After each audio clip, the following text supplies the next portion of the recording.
Hello students, स्वागत है आपका NIOS स्पेशल क्लासेस में। जैसे कि आपको पता है, ये बैच हिंदी मीडियम स्टूडेंट्स के लिए स्पेशली है। मैं हूँ कीर्ति और आज का हमारा टॉपिक है भोजन समूह यानी फूड ग्रुप्स। फूड ग्रुप्स को हम तो दो तरह से डिवाइड कर सकते हैं। एक तो कार्य के आधार पे, दूसरा हमारे यहाँ एक 5 भोजन समूह प्रणाली यानी 5 फूड ग्रुप सिस्टम है जिसको हम फॉलो करते हैं। अच्छा, कार्य के आधार पे यानी कि ऊर्जा देने वाले कुछ भोजन ऐसे होते हैं जो ऊर्जा हमें देते हैं, जिसमें कि है कार्बोहाइड्रेट और वसा। किससे मिल जाता है हमें? ये अनाज है, शर्करा है, वसा यानी तेल, मक्खन, घी, इन सब से। दूसरे होते हैं शरीर निर्माण वाले भोजन, यानी कि कौन सा पोषक तत्व इसमें आएगा? प्रोटीन। प्रोटीन से क्या काम होता है? शरीर का निर्माण होता है। ये किन चीज़ों से मिल जाता है हमें? ये मिलता है हमें दालें हैं, दूध है, या और भी जो डेयरी प्रोडक्ट्स हैं, मांस हैं, इन सब से हमें प्रोटीन मिलता है। तीसरे हैं विनियामक और प्रतिरक्षात्मक, यानी जो बॉडी हमारी मेटाबॉलिज्म चलता रहता है उसको ठीक करने के लिए और रोगों से लड़ने की जो क्षमता विकसित कर सकें। इसमें है हमारे विटामिन और खनिज। ये क्या करते हैं? हमें रोगों से लड़ने की शक्ति प्रदान करते हैं। किन से मिलता है ये फल हैं, सब्जियां हैं, इनसे हमें विटामिन और खनिज मिल जाते हैं। नेक्स्ट है इसमें 5 भोजन समूह प्रणाली यानी 5 फूड ग्रुप सिस्टम, जिसमें हमारा पहला ग्रुप होता है अनाज और इसके उत्पाद। दूसरा फूड ग्रुप होता है दालें और फलियां। तीसरा फूड ग्रुप है हमारा अंडे, मांस, दूध या दूध से बने प्रोडक्ट, ये। चौथा फूड ग्रुप होता है हमारा फल, सब्जियां। और 5वां फूड ग्रुप है हमारा वसा और शर्करा। अच्छा, एक डिफरेंस समझ लीजिए, ये हमारा फूड पिरामिड नहीं है, ये 5 फूड ग्रुप सिस्टम है। इसमें जैसे अनाज और उनके उत्पाद हैं। अनाज से सबको पता है कि कार्बोहाइड्रेट बहुत अच्छी मात्रा में मिलता है। इसके साथ साथ हमें फाइबर भी बहुत अच्छी मात्रा में मिलता है, जो कई सारी डिजीज़ में हेल्पफुल होता है। प्लस हमारा जो डाइजेस्टिव सिस्टम है, पाचन तंत्र, उसको भी अच्छा रखता है। दूसरा है दालें और फलियां, जिनसे हमें प्रोटीन मिलता है। ये हमारी बॉडी बिल्डिंग यानी शरीर के निर्माण के लिए बहुत आवश्यक है। डेयरी प्रोडक्ट जितने भी हैं उनसे बहुत अच्छी मात्रा में अच्छी क्वालिटी का हमें प्रोटीन मिलता है। मीट है, अंडे हैं, इन सब से भी हमें अच्छी मात्रा में अच्छी क्वालिटी का प्रोटीन मिलता है। फल और सब्जियां, ये क्या कार्य करते हैं? ये हमें रोगों से लड़ने की शक्ति देते हैं। तो जितने भी फल या सब्जियां हैं वो तरह तरह की बीमारियों से हमें बचाने के काम आते हैं। लास्ट है वसा और शर्करा। ये भी हमें ऊर्जा देने का काम करते हैं। बेसिकली शर्करा से हमें ऊर्जा मिलती है, कार्बोहाइड्रेट मिलता है। और वसा, ये हमारी बॉडी में चर्बी बढ़ाने का काम करती है, शरीर को गर्म रखती है। और वसा के बारे में हम पहले भी पढ़ चुके हैं। जो नेक्स्ट टॉपिक्स में आता है हमारा संतुलित भोजन। पेपर में डायरेक्ट क्वेश्चन आता है, या तो पूछा जाएगा कि 5 भोजन समूह कौन से हैं, वो आपको लिखना है, या फिर ये पूछा जाता है कि संतुलित आहार क्या है। 2 नंबर का ये आ सकता है। तो आपको सीधा लिखना है इसमें कि संतुलित आहार वह है जिसमें शरीर की आवश्यकताओं को पूरा करने के लिए पर्याप्त मात्रा में, ये वर्ड आपको जरूर ध्यान रखना है, ये जरूर लिखना है, पर्याप्त मात्रा में, यानी मात्रा उसकी एडिक्वेट होनी चाहिए। जैसी शरीर की स्थिति है, जैसी शरीर की आवश्यकता यानी रिक्वायरमेंट है, उस पर्याप्त मात्रा में पोषक तत्व समाहित होते हैं। और पोषक तत्वों की कुछ मात्रा एक्सक्यूज मी शरीर में भंडारित हो जाती है, ताकि अल्प अवधि के लिए निम्न आहार की स्थिति में शरीर को पोषण मिलता रहे।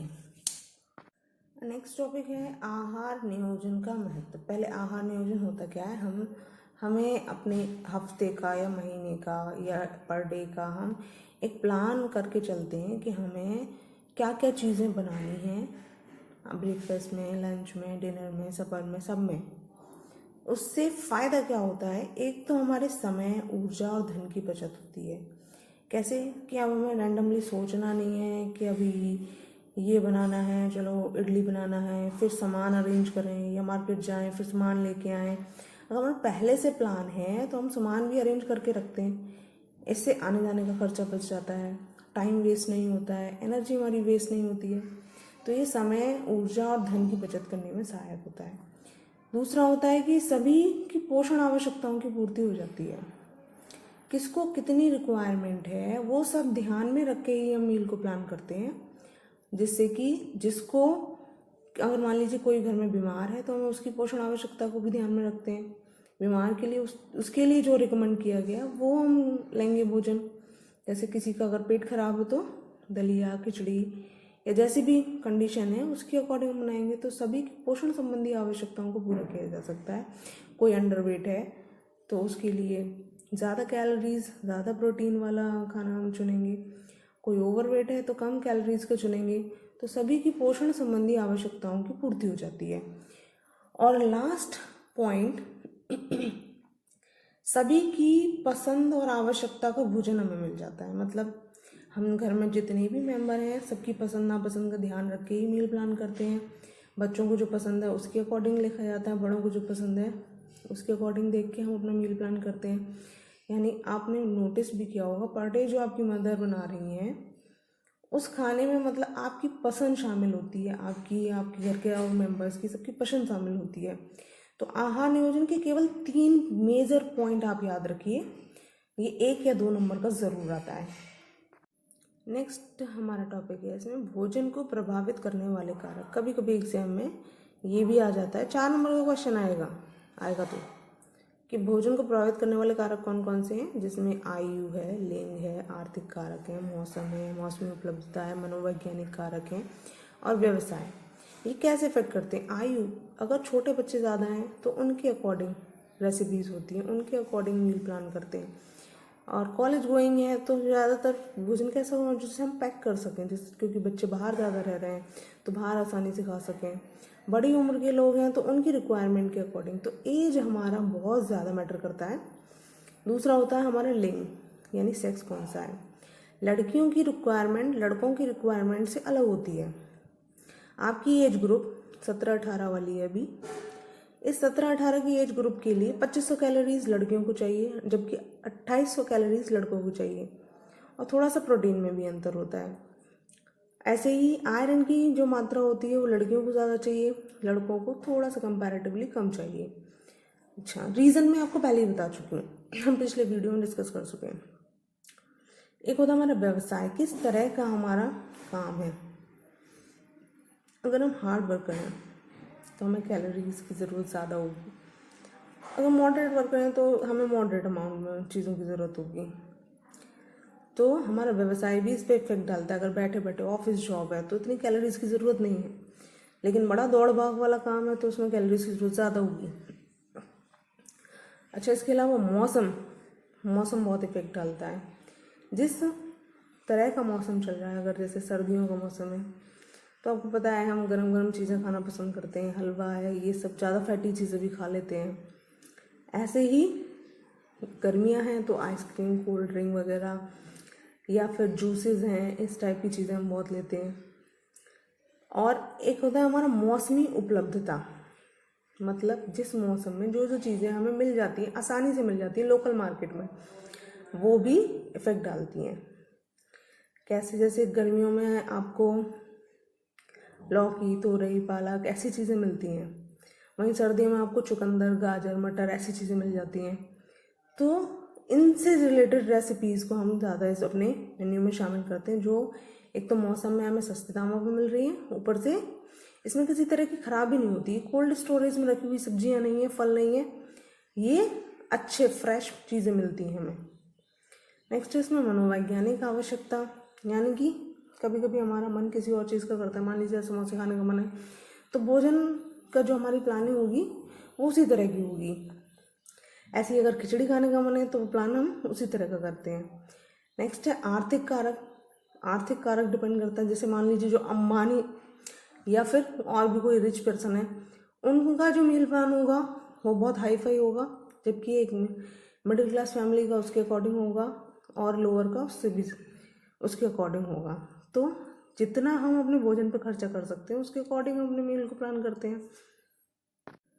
अच्छा, कभी कभी 1-2 नंबर का ये क्वेश्चन भी आया है कि भोजन प्रतिस्थापन यानी फूड एक्सचेंज क्या है। ये ऑप्शन टाइप में भी आ सकता है, सिंपल कि 4 ऑप्शन दे दिए जाएं कि एक ही भोजन समूह से भोज्य पदार्थों को स्थापित करना या अलग अलग से करना, इस तरह से ऑप्शन भी दिए जा सकते हैं।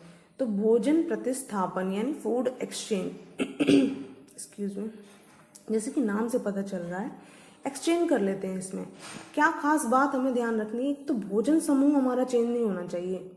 अगर हम प्रोटीन वाले भोजन समूह में हैं तो हमें उसी की चीज़ों को एक्सचेंज करना है। जैसे अगर दूध नहीं पसंद है तो अंडा ले सकते हो, अंडा नहीं पसंद है तो मीट ले सकते हो। तो लगभग सेम प्रोटीन उसकी आपको मिलती है। अगर दूध नहीं पसंद तो आप और कुछ ले लीजिए, पनीर ले लीजिए, दही ले लीजिए, ऐसे करके एक्सचेंज कर लेते हैं। सेम फूड ग्रुप होना चाहिए जिसमें हम एक पदार्थ को दूसरे भोज्य पदार्थ से प्रतिस्थापित यानी एक्सचेंज कर लेते हैं। जैसे चाय के बदले में कॉफ़ी ले ली, एक्सचेंज हो गया, ठीक है। तो इसे ही हम फूड एक्सचेंज करते हैं। ये 1 या 2 नंबर का ज़रूर आता है। अच्छा, इस चैप्टर में लास्ट जो हमारा होता है टॉपिक वो है भोजन पिरामिड। तो कभी कभी भोजन पिरामिड को सचित्र उसका वर्णन करने के लिए आ जाता है, तो आपको भोजन पिरामिड बनाना है और उसके बारे में लिखना है। भोजन पिरामिड को बहुत आसानी से समझा जा सकता है। क्या होता है भोजन पिरामिड में, जिन चीज़ों को हम ज़्यादा मात्रा में ले सकते हैं वो नीचे, क्योंकि ट्रायंगल शेप है, पिरामिड है, जो नीचे वाला पोर्शन है वो सबसे बड़ा है, उसके बाद छोटा, फिर छोटा, फिर और छोटा। यानी जिन चीज़ों को हम ज़्यादा मात्रा में ले सकते हैं वो नीचे होती हैं, जैसे अनाज और दालें, हमें पर्याप्त मात्रा में खाने चाहिए। ऐसे ही फल और सब्जियां उससे थोड़ा कम उदारता से हमें ये खाने चाहिए। मतलब ज़्यादा मात्रा में हमें अनाज दालें लेनी है, फिर उसके बाद फल सब्जियां लेनी है, फिर लाल मांस, अंडे, मीट वगैरह या डेयरी प्रोडक्ट हैं वो औसत रूप से हमें लेने चाहिए। और फिर लास्ट जैसे कि मिठाई है, घी है, आइसक्रीम है, बटर है, ऑयल है, ये हमें संयम से खाने चाहिए। मतलब इनका अमाउंट जो है कम होना चाहिए, क्योंकि ये कैलोरीज इनमें बहुत ज़्यादा होती है, फैट बहुत ज़्यादा होती है, तो ये हमें मोटापा जैसी बीमारियों या फिर और फैटी लिवर इनसे हमें ग्रसित कर सकते हैं। तो हमें मेन क्या है, अनाज और दालें ज़्यादा लेनी है, फिर फल सब्जियां लेनी है, फिर लाल मांस, मीट, अंडे, डेयरी प्रोडक्ट लेने हैं, और सबसे कम मात्रा में मिठाई, घी, आइसक्रीम, चॉकलेट, कुकीज़ इन सबको लेना होता है। यही है पिरामिड कि भोजन में कौन सी चीज़ की मात्रा ज़्यादा लेनी है, कौन सी कम लेनी है। इसी को एक शेप दी है हमने पिरामिड की, और यही कहलाता है हमारा भोजन पिरामिड। आई होप आपको ये वीडियो समझ आई होगी और आपके लिए बहुत हेल्पफुल है। अच्छा लगे तो आप इसे लाइक करें, ज़्यादा से ज़्यादा स्टूडेंट्स के साथ इसको शेयर करें, कमेंट करें अगर आपको किसी तरह की कोई प्रॉब्लम है। बाकी all the best, thank you.